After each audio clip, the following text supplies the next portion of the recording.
జ్ఞానయోగం వ్యాసపీఠం బహువేదశాస్త్రం బోధామృతహిత శ్రీమన్నారాయణం శివగౌరీ సంభాషిత సకల పురాణం అష్టాక్షరి పంచాక్షరి మంత్రావరణం అఖిల దేవతా సంస్తుతి పారాయణం జయ మంగళకరమీ ప్రవచన శ్రవణం అనుదినము శుభము సుఖము జీవన గమనం దేవరాగం జ్ఞానయోగం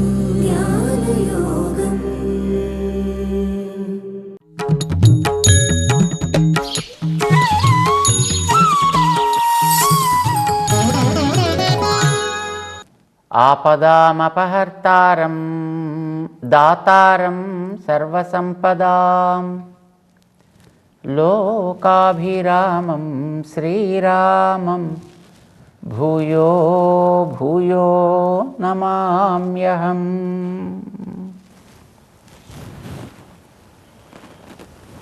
జై శ్రీమన్నారాయణ.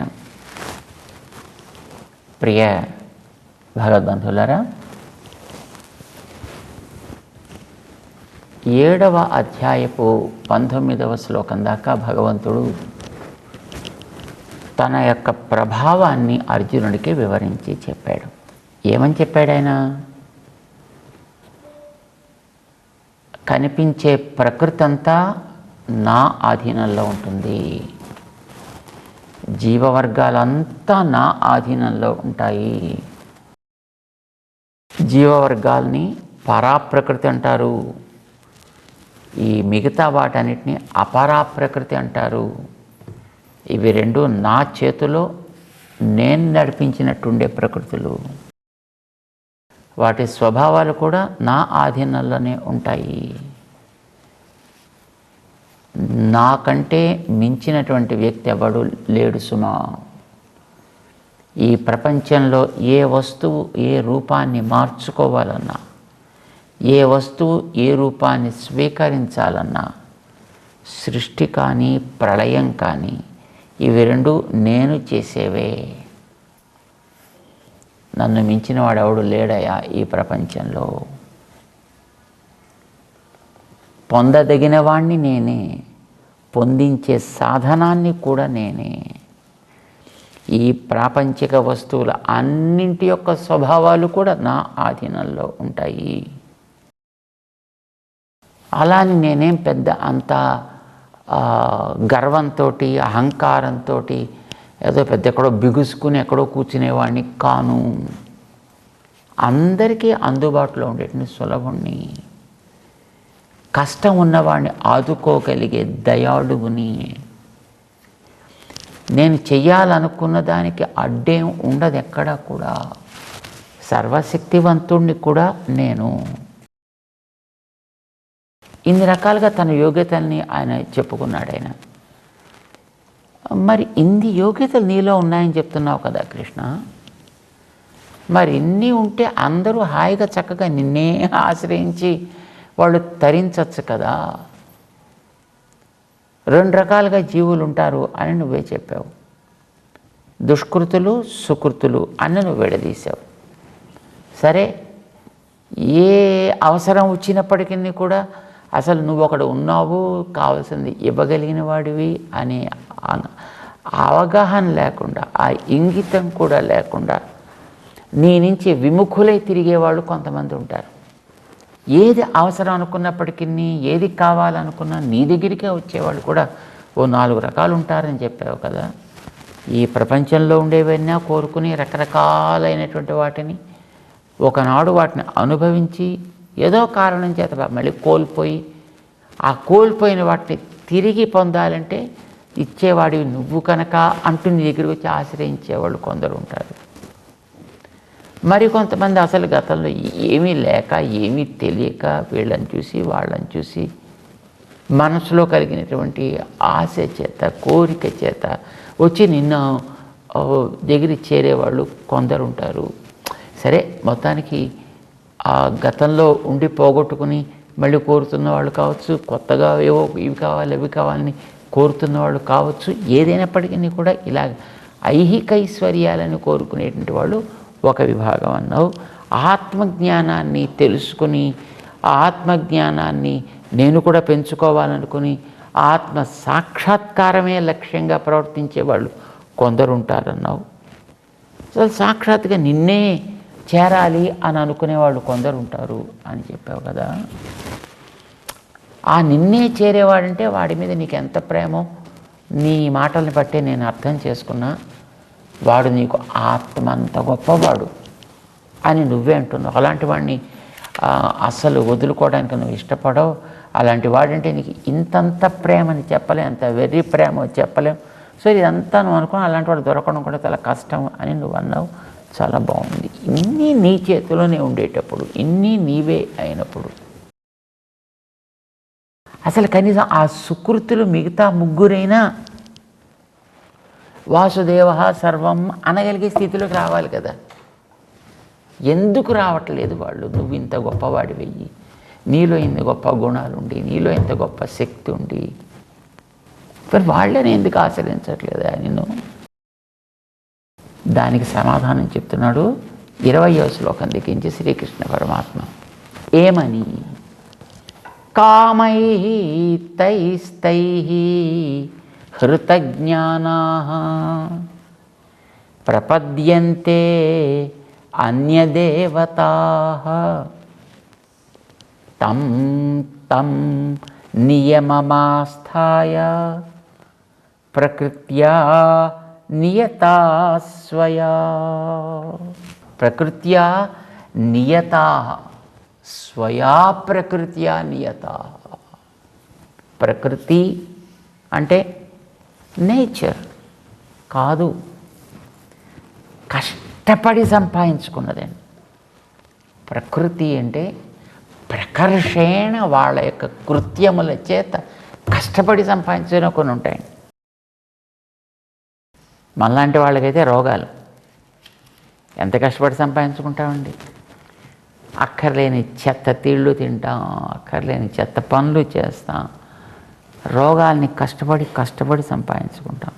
రోగంతో పడి ఏడుస్తూ ఉంటానంటాడు తప్ప ఈ రోగం తగ్గడానికి ఒక్క 10 రోజులు, ఒక్క 15 రోజులు కొంచెం కష్టపడరా, కాస్త ఆహారాన్ని కంట్రోల్ చేసుకోరా, లేదా కాస్త ప్రవృత్తిని కంట్రోల్ చేసుకోరా, నీకు మళ్ళీ బ్రహ్మాండమైన ఆరోగ్యం వస్తుంది, మళ్ళీ జీవితాన్ని హాయిగా సాగించవచ్చు అని అంటే ఈ కష్టమైన పడతాను. కానీ ఆ తిండి మానేసి ఆ నిమ్మకాయ నీళ్ళు తాగి లేకపోతే ఇంకోటి ఏదో ఆ అభ్యాసాలు గట్రా ఇవన్నీ చేస్తూ అబ్బబ్బా నాకు మరి రోగంతో కష్టపడుతున్నావు కదరా అంటే పర్వాలేదు, ఇదేనా పర్వాలేదు. ఎందుకంటే ఇది కష్టపడి సంపాదించుకున్నది, రకరకాల తిండి తిని సంపాదించుకున్నది ఈ రోగం అండి. అంచేత అది వదలబుద్ధి అవదండి ఓ పట్టాన. భగవత్ శరణాగతి చేస్తే అన్నీ పోతాయిటండి, కానీ శరణాగతి చేయబుద్ధి కాదు కదా. భగవంతుని అట్లా ఆశ్రయించబుద్ధి అవ్వదు కదా. ఎందుకంటే ఈ పోతే నేను ఇంత కష్టపడి సంపాదించుకుని ఇంతకాలం వాటిని పెంచి పోషించుకుని దాన్ని తక్కువని నువ్వు తీసేస్తానంటే నేను అట్లా ఒప్పుకుంటానయా అంటాడు. అంచేత అవి పోవడం మొట్టమొదట పాపం ఈ వ్యక్తికి ఇష్టం ఉండదు, వీడికే ఇష్టం ఉండదండి. వాడు పోగొట్టగలిగినప్పటికీ కూడా పాపం అక్కడ డాక్టర్స్ ఆ రకమైనటువంటి డాక్టర్స్ కొంచెం బెంగపడుతుంటారు. అయ్యో ఇంకా బాగా ఉపయోగించుకుంటే బాగున్నాయి, ఇంకా త్వరగా ఎక్కువ మంది ఇంకా మంచిగా ఆరోగ్యకరంగా తయారైతే బాగుంది. రకరకాల కెమికల్స్ అన్ని లోపలికి ఇంజెక్ట్ చేయాలండి. లోపల ఇదివరకే పేరుకుండేటువంటి ఆ రకరకాలైనటువంటి దోషాలన్నింటినీ ఒక్కొక్కటి క్రమంగా కడిగి వాటిని శుద్ధి చేసి అప్పుడు వీడు సొంత ఇమ్యూన్ సిస్టమ్ అంటామే, రక్షణ వ్యవస్థ వీడిలో ఉండేటటువంటిది ఇది బలపడేటట్టు వాళ్ళు చేస్తారన్నమాట. చేస్తే వాడికి సహజంగానే చక్కగా ఆరోగ్యం బాగుపడుతుంది. అది సింపుల్. కానీ సింపుల్గా ఉండాలని ఎవరికి అనిపిస్తుందండి? అనిపించదు కదా. సుఖంగా ఉండాలనిపిస్తుంది తప్ప సింపుల్గా ఉండాలి అని అనిపించడం చాలా అంచేత ఇలా సంపాదించి తెచ్చుకున్న రోగాలకి ప్రకృతి అని పేరు పెట్టారు. ప్రకర్షేణ కృతం తేన ఆర్జితాని దోషాణి. దోషాహ వాసనలు, మనం సంపాదించి పెట్టుకున్న కర్మ వాసనలు, వాటికి ప్రకృతి అని పేరు పెట్టాడు స్వామి. ప్రకృత్యా నియతాః స్వయా ప్రకృత్యా, తను కష్టపడి సంపాదించుకున్నటువంటి ఈ కర్మ వాసన బలముందే, అంచేత దాని యందు ఆస్థాయ, దాని యందు వీళ్ళు బాగా స్థిరంగా ఉండడం చేత దాంతో సంబంధాన్ని వదులుకోలేక తం నియమమాస్థాయ, వాటిని పొంది వాటి ప్రభావం చేత రకరకాలైనటువంటి రాగాలు, ఆ రాగాల ప్రభావం చేత వాటికి ఉండేటటువంటి రకరకాలైనటువంటి ఆ కోరికలు, ఆ కోరికలు తీర్చేవాళ్ళు ఎవరు? భగవంతుడి దగ్గరికి వెళ్ళి కూడా కోరచ్చు, ఆయన కూడా ఇస్తాడండి. అయితే ఇప్పుడు వీళ్ళు ఆ కోరికలు తీరడానికి భగవంతుడి దగ్గరికి వచ్చి కోరుకుంటారు. వాళ్ళు ఇప్పుడు ఆర్తులు కానీ, అర్ధార్థులు కానీ, జిజ్ఞాసులు కానీ, ఇతరమైనటువంటి వాటిని చెప్పట్లా.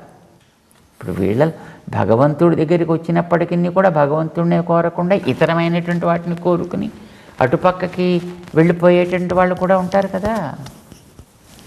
అంతేకాదు, ఒక్కొక్కసారి భగవంతుడి దగ్గరికి వచ్చి ప్రార్థన చేసిన తర్వాత అది వెంటనే తీరలేదనుకోండి, మరి దయాళు అయితే భగవంతుడు తీర్చద్దండి? తీర్చచ్చు. కానీ ఎందుకు తీర్చడంటే పాపం ఆలోచిస్తాడు ఆయన, వాడు అడిగిన దాన్ని. మనం గతంలో అనుకున్న విషయం మనకు జ్ఞాపకం ఉండాలి. చిన్న పిల్లవాడు వచ్చి వాళ్ళ నాన్నగారి దగ్గర, నాన్న నువ్వు అంత పెద్ద ప్యాంట్ వేసుకుంటున్నావు, నాకు ఆ ప్యాంటు కావాలి అన్నాడు అనుకోండి, అదో ఆ ప్యాంట్లో వీడు ఒక కాల్లో దొరికితే వీడు పైకి కనిపించడు. వీడికి కోరిక ఉండొచ్చు, కానీ అది వీడికి తగునా తగదా తండ్రి ఆలోచిస్తాడు కదా, ఆలోచించి కదా తండ్రి ఇస్తాడు. తల్లి చీర కట్టుకుంటోంది కదా అని చూసి చిన్నపిల్ల, అమ్మ నువ్వేమో అంత పెద్దది కట్టుకుంటున్నావు, నాకేమో ఇంత చిన్న గౌను ఇచ్చావు, నాకు అది కావాలి అంటే దాన్ని పట్టుకుంటే శుభ్రంగా దాంట్లో పడి గాలి ఆడదు. ఇప్పుడు తల్లి ఆలోచిస్తుంది కదండి, అది ఇవ్వ తగిందా కాదా అనేది. చిన్నపిల్లవాడికి తండ్రి కారు ముందర కూర్చొని నడిపిస్తుంటే, నువ్వే నన్నేం కూడా నడిపిస్తా అని వాడి స్టీరింగ్ ముందర కూర్చున్నారనుకోండి, తండ్రి అప్పగిస్తాడా? ఇప్పుడు కోరిక ఉండొచ్చు, కానీ అది వెంటనే వాడికి ఆ ఇవ్వవచ్చునా కాదా, తగినదా తగనిదా చూసి కదా తండ్రి ఇస్తాడు, లేదా ఆ బాధ్యత కలిగినటువంటి వ్యక్తి ఇస్తాడు. మరి వీళ్ళకే అంత బాధ్యత ఉండేప్పుడు భగవంతుడికి బాధ్యత ఉండదా?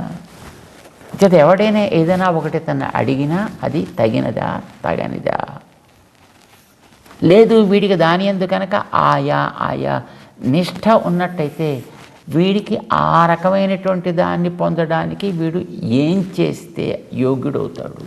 నాకు 1 కోటి రూపాయలు కావాలి, నాకు ఇస్తాడా దేవుడు? ఇస్తాడు, ఎందుకు ఇవ్వడు?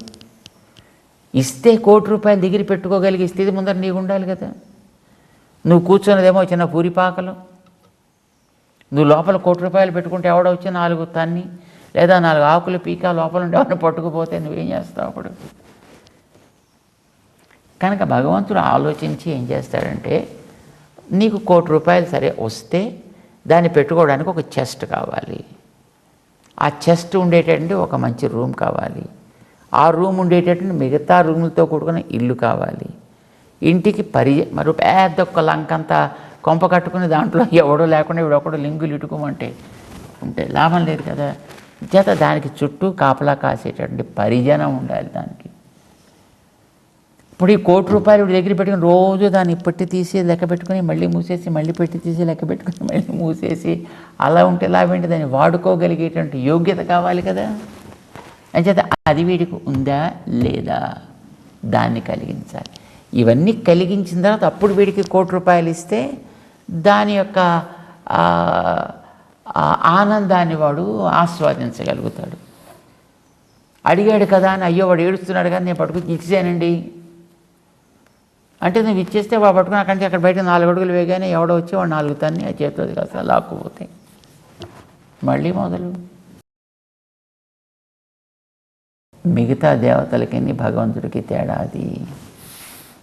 భగవంతుడు తాను ఇవ్వదలుచుకున్న దాన్ని ఆవల వ్యక్తి ఆస్వాదించగలిగే దాకా వాడిని పక్వం చేసి యోగ్యత వాళ్ళలో కలిగించి అప్పుడు వాడు కోరింది ఇవ్వాలి అని అనుకుంటాడు. అంతవరకు కాస్త మనం వెయిట్ చేయగలగాలి, ఎదురు చూడగలగాలి. మిగతా వాళ్ళకి అరగని కన్సర్న్ లేదు. సరే వాడు అడిగాడు కదా ఇచ్చేద్దాం అంతే, ఏదో ఒకటి ఏమైతే అది అవుతుంది, come on let us give it. ఇప్పటిదాకా మన బాధ్యత వాడు అట్టి పెట్టుకుంటాడా, పాడు చేసుకుంటాడా, మనకెందుకు కనుక అనుకుంటూ ఇచ్చేసినటువంటి వాళ్ళు ఇతరమైనటువంటి దేవత. వాళ్ళకి బాధ్యత అనేది పెద్దగా ఉండదు వాళ్ళకి. మా గురువు గారు పెద్దజీర స్వామి చెప్తుండేవారు, వారు స్వతంత్ర సమర పోరాటం జరిగేటటువంటి రోజుల్లో భయంకరాచార్య అని ఆయన ఉండేవాటండి. వీరు ఏదో ఒక కేసులో వారిని తీసుకెళ్ళి అండమాన్ జైల్లో పెట్టాల్సి వచ్చింది. అప్పట్లో బ్రిటిష్ వాళ్ళ కాలంలో తీసుకెళ్ళి అండమాన్ జైల్లో పెట్టారు. సరే కొంతకాలం అయిన తర్వాత అతనికి బాబా అక్కడ క్యాన్సర్ వచ్చింది. సరే క్యాన్సర్ వస్తే ఇంకా వాళ్ళు అక్కడ పెట్టుకుని లాభం లేదు కనుక వాడిని రిలీజ్ చేసి వచ్చి మిగతా వాళ్ళని తీసుకెళ్ళమంటే వీరే వెళ్ళారు తీసుకురావడానికి. తీసుకొచ్చి ఎక్కడో అప్పట్లో మెడ్రాస్లో ఒక హాస్పిటల్లో వారికి ట్రీట్మెంట్ ఇప్పించాలి అని పెట్టారు. సరే ఆ ట్రీట్మెంట్కి దాంట్లో బహుశా చాలామంది ఉండుంటారు. ఈయన టర్న్ రావడానికి ఇంకా కొన్ని రోజులు పడుతుంది. వీరికి కావాల్సినటువంటి మందులు రేర్ మందులేవో అవి అప్పట్లో హాస్పిటల్లో ఉండేటువంటి ఆ పెద్ద డాక్టర్స్ ఎవరో ఉంటారు, వాళ్ళే ఇవ్వాలి. ఎవరికి పడితే వాళ్ళకి ఇవ్వరు, దాన్ని ఎప్పుడు పడితే అప్పుడు ఇవ్వరు. అది ఎక్కడ పడితే అక్కడ బయట దొరికేటటువంటి మందు అంతకంటే కాదు, కానీ అది హాస్పిటల్ వాళ్ళు ఇవ్వాలి. సరే అది వాళ్ళు ఇవ్వాలంటే ఇంకా ముందర ఇన్ ఆర్డర్ ఆఫ్ ప్రయారిటీ చాలామంది ఉన్నారు కనుక వాళ్ళకి అయిన తర్వాత ఇస్తాం, మీకు ఒక వారం రోజుల తర్వాత ఎప్పుడు అప్పటిదాకా మీరు వెయిట్ చేయండి, అదో అవుట్ పేషెంట్గానో లేకపోతే ఇన్ పేషెంట్గానో ఏదో రకంగా మీరు ఉండి దాన్ని కట్టుకుంటూ వెయిట్ చేయాల్సిందే. సరే వెయిట్ చేయాలి కదా అని వీళ్ళు వెయిట్ చేస్తుంటే ఆ రోజు సాయంకాలం హాస్పిటల్కి సంబంధించినటువంటి ఒక ప్యూన్ ఒక ఆయన వచ్చారండి. వచ్చి ఆయన అన్నట్ట, సార్ మీకు ఆ మందు కావాలంటే నేను ఇప్పిస్తాను సార్, నాకు 8 రూపాయలు ఇస్తే నేను దాన్ని పట్టుకొచ్చి మీకు ఇస్తాను. సరే పాపం పేషెంట్ మీద ఉండేటువంటి శ్రద్ధ చేత సరే వాడు ఇస్తానంటున్నారు కదా అని వాడికి ఆ పైసలు ఇచ్చి ఆ మందు పట్టుకొచ్చారట. పట్టుకొచ్చి ఆయన దగ్గర తీసుకువెడితే ఆయన అన్నట్ట, నాయన ఇంత విలువైనటువంటిది మందు, డాక్టర్ తప్ప తగనిది మందు, వారం రోజుల తర్వాత ఆయన ఇస్తానన్నటువంటి మందుని ఇలాగ సామాన్యమైనటువంటి ఒక ప్యూన్ గాడికి పైసలు ఇస్తే వాడు అమ్ముకోవడానికి వీలయ్యేటట్లుగా ఆ డాక్టర్ పెడతాడా? అంచేత వీడు పట్టుకొచ్చింది అసలు మందా, ఆ మందు పేరు చెప్పి పట్టుకొచ్చినటువంటి ఇంకోటి ఏదైనా కల్తీయా, లేకపోతే అసలు అది డూప్లికేటా? అది వేసుకుంటే ఏమవుతుంది? ఉన్న ప్రాణం కాస్త 5 రోజులు ఉండే ప్రాణం కాస్త ఒక పూటలోనే మొత్తం కులోది అయిపోతే తర్వాత మనం ఏమి చేయాలి? అంచేత నేను ఈ మందు నేను తీసుకోను. డాక్టర్ గారు చెప్పి డాక్టర్ గారు చూసి డాక్టర్ గారు ఎస్ అంటే తప్ప నేను వేసుకోను, లేకపోతే నేను తీసుకోను. అంత విలువైనటువంటి దాన్ని ఎవరికో వాడికి దొరికేటట్టు చేస్తాడా? అంచేత మిగతా వాళ్ళు ఇచ్చేటటువంటివి ఆ స్టాండర్డ్ అయినవా కాదా అనేది కూడా మనకి తెలియదు. కానీ వీడికి తొందర ఉంటుంది. ఇప్పుడు మా ఇందాక చెప్పుకున్న దృష్టాంతంలో ఆ పేషెంట్కే పర్వాలేదు, ఏదో అవుతుంది, డాక్టర్ చెబితేనే డాక్టర్ ఇస్తేనే నేను వేసుకుంటాను తప్ప ఇది అసలు ఒరిజినల్లో తెలియదు, డూప్లికేటో తెలియదు, అసలు మందో కాదో కూడా నాకు తెలియదు, అయితే నేను వేసుకోను. ఎంత కష్టపడి చేసినప్పటికీ కూడా మిగతా వాళ్ళ దగ్గర ఉండే ప్రమాదం అది మిగతా దేవతల దగ్గర. అంటే వాళ్ళు ఎవరైనా తమని కాస్త వెనకాత కాకాపట్టి వాడిని కాస్త భజన పరులు వెనక ఉన్నట్టయితే ఆ భజనలకి వాళ్ళు ఆసుతోషులు వెంటనే సంతోషపడిపోయి ఏది కావాలంటే అది తీసుకోండి, అరే తీసుకోవడానికి వాడికి అర్హత ఉందా లేదా, దాన్ని జాగ్రత్త పెట్టుకోగలిగే యోగ్యత వాళ్ళు ఉందా లేదా, రేపొద్దున పాప వాడు దాన్ని కూడా కోల్పోతే వాడిని ఏం చేయాలి, ఇవన్నీ ఆలోచించేంత తీరిక వాళ్ళకు కూడా ఉండదేమో అనుకుంటా. సరే వాడు కావాలన్నాడు, వాడు ఇచ్చేసేంతే, వాడు ఏదో పూజ చేస్తున్నాడు, పూజ మనం స్వీకరించాం కనుక వాడికి ఇవ్వాల్సిన మనం ఇచ్చేస్తే మనకి అక్కడితో చేరుతామని ఇంకో బిజినెస్కో దేనికో పోవచ్చును అనుకునేటువంటి ఇతరమైనటువంటి జీవవర్గాలకి చెందినటువంటి వాళ్ళు దేవతలు, అన్య దేవతలు అంటారు వాళ్ళు.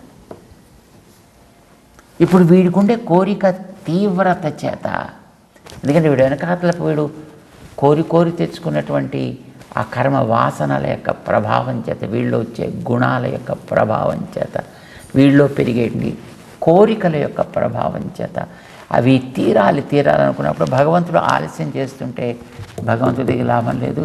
అక్కడికి వెళితే అక్కడ ఓ 11 ప్రదక్షిణలు చేస్తే వెంటనే అయిపోతుంటా, ఇక్కడ 10 ప్రదక్షిణలు చేస్తే అయిపోతుంది, అక్కడ 3 ప్రదక్షిణలు చేస్తే అయిపోతుంది, అక్కడ కొండెక్కి ఒకసారి దిగితే సరిపోతుంటా. వాళ్ళకు ఉండేటటువంటి ఆ మానసిక ఏకాగ్రత అనేది పూర్తిగా చెదిరిపోయింది. వాళ్ళ జ్ఞానం పాపం సంపాదించుకున్నదంతా కూడా వాళ్ళకి తెలియకుండానే వాళ్ళు కోల్పోయారు. అపహృత జ్ఞానా అయిపోయారు వాళ్ళు.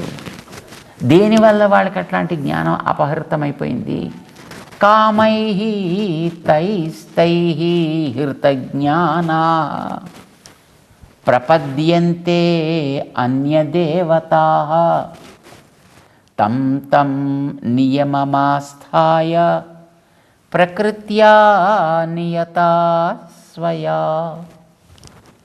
20వ శ్లోకంలో స్వామి చెప్తున్నాడు, కామై తై రకరకాలైనటువంటి కోరికలకి మూలాధారమై ఉండే పదార్థ జాతాలు లోకంలో చాలా ఉన్నాయి. కామములు అంటే కామములని కలిగించే వస్తువులు, ఆ పదార్థాలు లోకంలో ఉండేవి. అలాంటి పదార్థాలనే వీళ్ళు కోరుకుంటూ ఉండే చేత హృతజ్ఞానా, వాళ్ళ జ్ఞానం కాస్త వాళ్ళ ఆధీనంలో లేకుండా పోయింది. వాళ్ళకి తెలియకుండానే వాటి వైపు వీళ్ళు ఆకర్షితులైపోయారు. అవి తీర్చేవాళ్ళు ఎవరు? ఈ భగవంతుడి దగ్గరికి పెడితే ఇందుకు లేట్ అవుతోంది కనుక ప్రపద్యంతే అన్యదేవతాః, ఇతర దేవతల దగ్గరికి వెళ్ళి వాళ్ళని ఆశ్రయిస్తూ వీళ్ళ వల్ల నాకు అవి తీరాలి, వీళ్ళ వల్ల తీరాలి అని వాళ్ళ దగ్గర ప్రార్థన చేసుకుంటాం. వాళ్ళకేమిటి, ఎవడో ఒకడు వచ్చి తనకి ఏదో ఇంత చేతిలో పెట్టి వాడి దగ్గర ఏమైనా చేసుకుంటే బట్ సరిపోయింది వాళ్ళకి, అంచేత వాళ్ళు ఓకే అలాగే అని అంటూ ఉంటారు అన్నమాట. ప్రపద్యంతే అన్యదేవతాః, వాళ్ళని ఆశ్రయిస్తారు. అప్పుడు ఏమవుతుంది? తం తం నియమమాస్థాయ, ఒక్కొక్క దేవతకి ఒక్కొక్క నియమం ఉంటుంది కదా. ఇగో ఫలానా దేవతని నువ్వు ప్రసన్నం చేసుకోవాలంటే పాలు తాగకూడదు, పెరుగు తాగకూడదు, పులుపు తినకూడదు, మరొకటి ఏదో చేయకూడదు, ఇంకోటి ఒక్కొక్కరికి ఒక్కొక్క నియమాలు ఉంటాయి. అలాంటి నియమముల యందే నిష్ఠ కలిగి వాటిని ఆశ్రయిస్తూ ప్రకృత్యా నియతా స్వయా, తాము సంపాదించుకున్నటువంటి కర్మ వాసనల ప్రవాహంలోనే వీళ్ళు మెల్లిగా కొట్టుకుంటూ పోతూ ఉంటారు. అందుచేత వాడు నా దగ్గరికి రారయ్యా, అందుచేత వాడు నన్ను నేను ఇంతవాడినే, నేను సులభుణ్ణే కూడా, కానీ వాళ్ళు నా దగ్గరికి అయితే రారు. బికాస్ వెనకాతలు ఆడకుండా ఆ ప్రవాహపు వేగం అట్లాంటిది. ఆ లోపల వాళ్ళలో కలిగేటటువంటి కోరికలు, ఆ కోరికల్ని కలిగించే పదార్థాల వైపు వీడిని ప్రేరేపించేటువంటి వీడి పాత వాసనలు, ఇవి వాడిని నా దగ్గరికి రాకుండా చేస్తూ ఉంటాయి అని దానికి కారణం చెబుతూ శ్రీకృష్ణుడు ముందుకు తీసుకెడుతున్నాడు అర్జునుడిని. మరి వాళ్ళకు కూడా కోరికలు అయితే తీరుతాయి కదా, మొత్తానికి తీరుతాయి, కానీ దానివల్ల తాత్కాలిక సుఖం, శాశ్వతంగా నష్టం. ఏమిటా నష్టం చెప్తా అంటూ ముందుకు తీసుకెడుతున్నాడు. జై శ్రీమన్నారాయణ.